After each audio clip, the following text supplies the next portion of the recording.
Miami and for the rest of the state of Florida, as we will be talking about that right now. And right now, we're going to waste no further time because we do have some big games coming up, especially with, the team that is currently on a losing streak that I consider them the loser of the week, in which this team has no other for big or other disappointment. This is a team that is a big disappointment to me this week, and that is Inter Miami. We're going to waste no further time with Inter Miami, as I want to get that crap over with because this team is frustrating to watch. So, game one on Wednesday night, they're playing against Atlanta. All I can really tell you is that not much to say for the first half, except for we have so many chances with roughly about 20 shots in, right? So within going into 20 shots into the game, Atlanta didn't shoot any goals. And you would think with this many shots, we would score at least 2 to 3 points against Atlanta at home too. But no, that didn't happen at all. That will be halftime 0-0 with one yellow card that happened in the 8th minute. And so, like, when the second half happened, once again, Inter Miami was in dominance. It wasn't until the 60th minute where Atlanta finally had their first shot of the game, but of course that one went wide or to the goalie.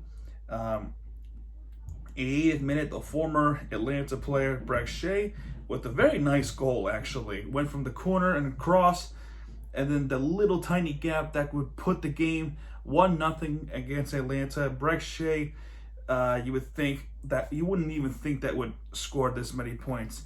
We'll talk about Brek Shea in a minute, but this is a great goal.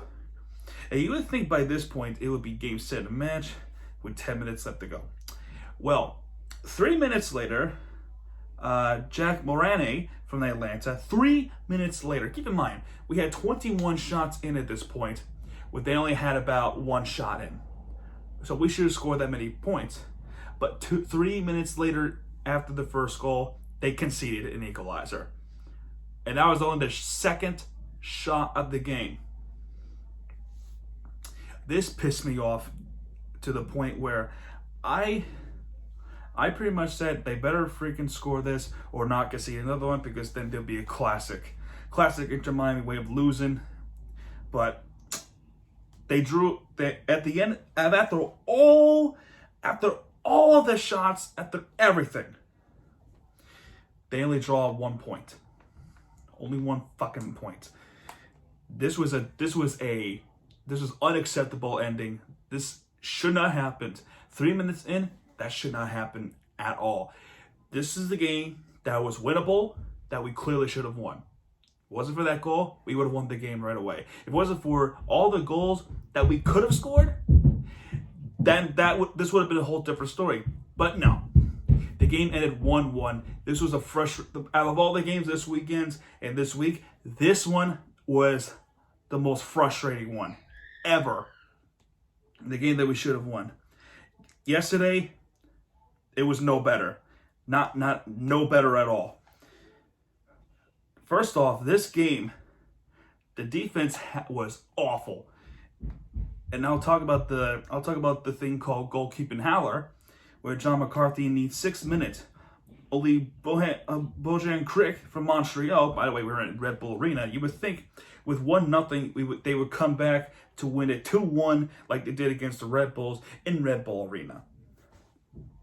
But no, that didn't. Well, it could have happened if it wasn't for one thing. So Bojan Krick from Montreal scores an opening goal. It only took 6 minutes in. That defense was awful, and the goalkeeping hour from McCarthy was unacceptable. But 27 minutes later, Brek Shea once again with that goal. I mean, how is he scoring this many goals? I mean, I don't think he's that type of person that would score most goals in any of his career. So he's that one kid wonder. Then in the second half, there was a few offside calls, and by the way, the 2-1 part with Montreal was about to go into the attack to almost put it in the back of the net, but that was offside. They were lucky. They were lucky missed chances from both sides, but in the 80th minute, it was super unlucky. And the way the goal happened with Maximiliano Urucci in the 80th minute would make it 2-1. By the way, that 2-1 classic score, right?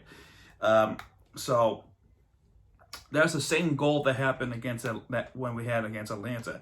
That defense was not there. There was a cross to the middle, and the ball went to the back of the net. The same goddamn goal from two different teams. Now, in the stoppage time, there was a free kick. Matuidi kicked the ball to the wall, and then somebody was brought down. It was Higuain. Gonzalo Higuain was brought down in the box. Then there was a final whistle. Now, it was game 7 of the match. It was a frustrating loss. But this morning, I learned something from at the end of that match. There was an ejection card, which is a red card. Ejection card to Gonzalo Higuain. Are you fucking kidding me?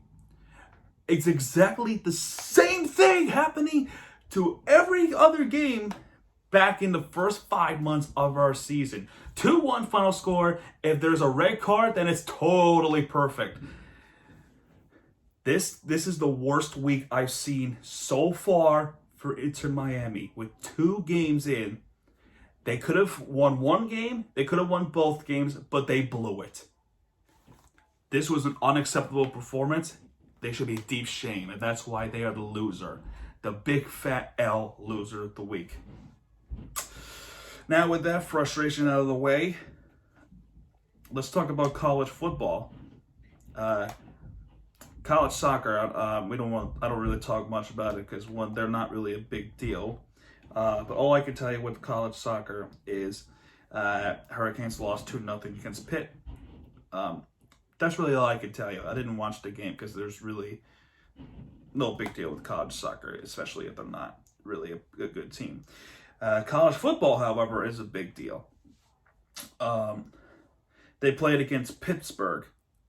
So, Pittsburgh, so with this game, right? By the way, before I was recording the video, I was debating whether I should put this as the winner of the week or the Dolphins as the winner of the week. However, with this performance, it was a clear and obvious answer. And clearly, I picked the wrong shirt to do it. But there are a couple of reasons why I was going to pick this shirt anyway. One is I want to change the outfit for a little bit because I've been wearing Dolphins shirts because they've been really good lately. They're a threat right now, but we'll talk about that in a minute. And second of all, this was a good team altogether. So that's one of the reasons why I'm wearing this team, represent Miami Hurricanes. Until I get all the shirts, I have to pick and choose.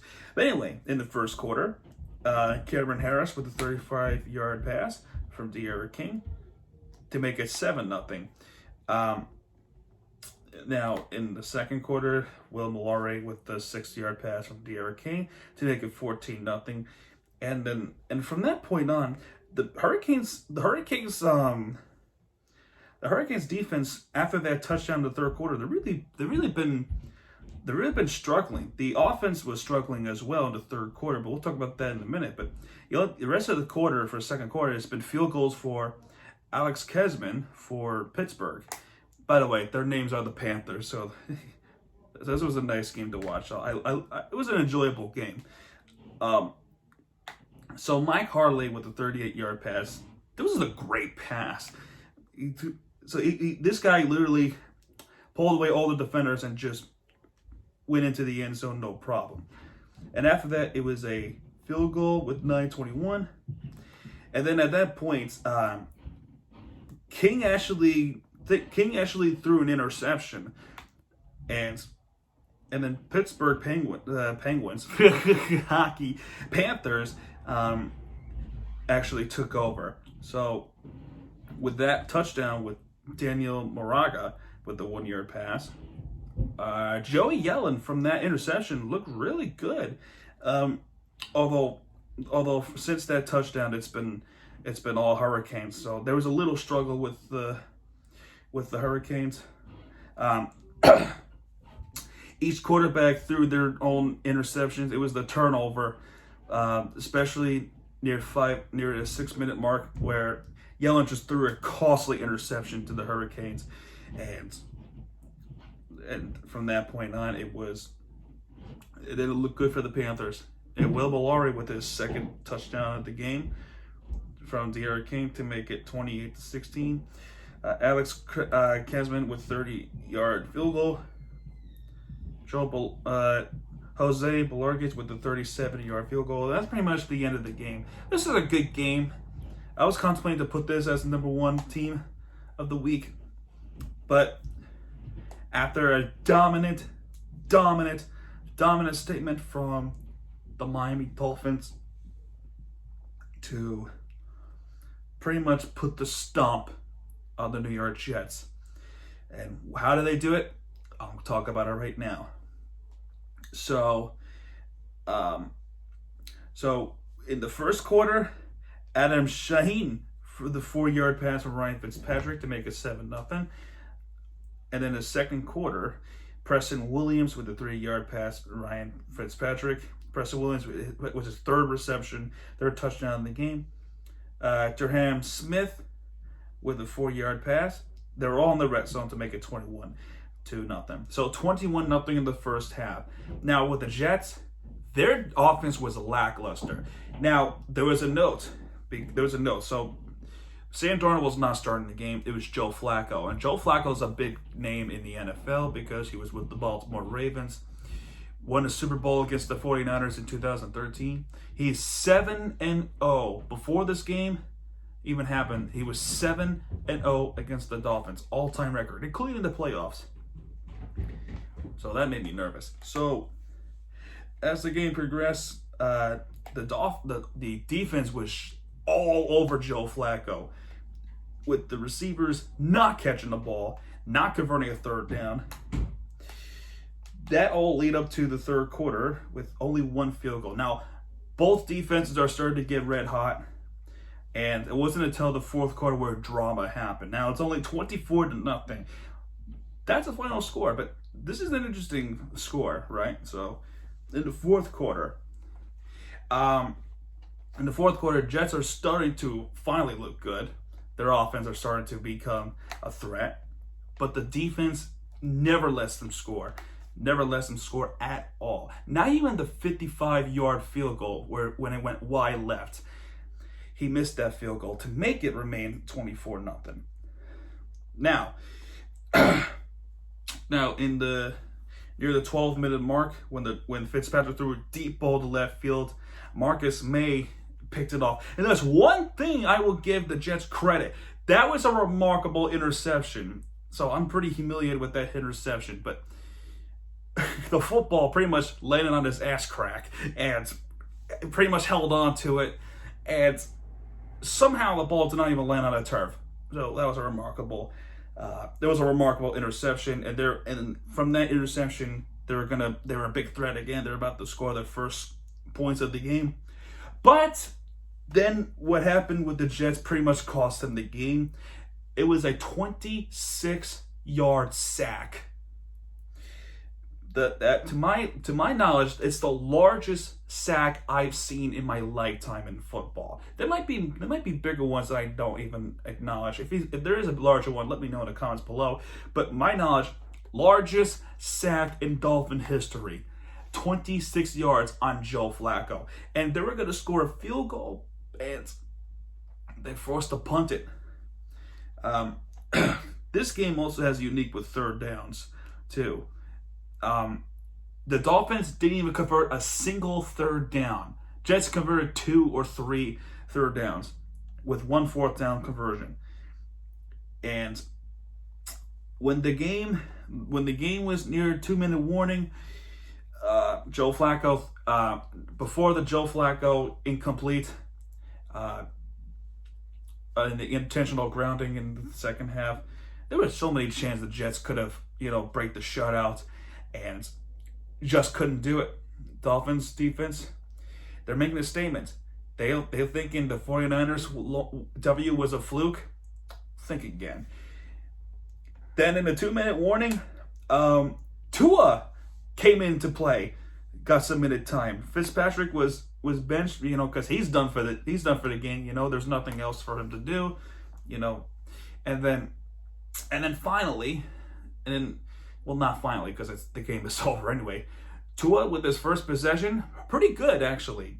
Gave the ball to the running back, and then he actually threw his first NFL pass of his career, and that was good for a first down. And the clock went down to 0, and the Dolphins won 24-0. And why this is a unique shutout win? For the first time in 38 years or so. The last one was 1982 AFC Championship game with the Jets versus the Dolphins. When that game ended 14-0, where the Dolphins advanced to the Super Bowl, only to get their ass kicked by the Redskins, I think. For the first time since 1982 AFC Championship, Dolphins shut out the Jets. So you think about 38 years, 37 years, but that long, a statement made. And that does it for episode 9. This was a short episode because, with pandemic and, things, the Heat and the Panthers not playing and the Marlins not playing, we're speaking of baseball, when they're on their off season, we're waiting for, normally this is the month where hockey and basketball starts, but because the seasons were delayed up to August and July. So, but anyway, before I go, the Dolphins close to being the Florida Sports Team of the Week. But if you want to take my votes on the Florida Team of the Week, you got to go with your represent in your state, and that is the Tampa Bay Rays, as they nearly blew it like the Yankees did in 2004, but they came back with a Charlie Morton big game against the Astros to win it 2-4 to advance to the World Series for the first time in 12 years. 2008, where they lost to the Phillies, and now they await the winner tonight to play against the Braves or the Dodgers. Personally, I hope they play against the Braves. So to Florida represent, go Rays. But anyway, that will do it. If you like this video, please, if you like, hit that subscribe button. By the way, Buccaneers just won against the Packers. That was an awful game for Aaron Rodgers, but a great game for Brady. But anyway, that's going to do it. This is Mirror TV. If you like this video, please hit that subscribe button, follow for more. And yeah, folks, I will see you guys next week for another recap of the week. Good night, everybody.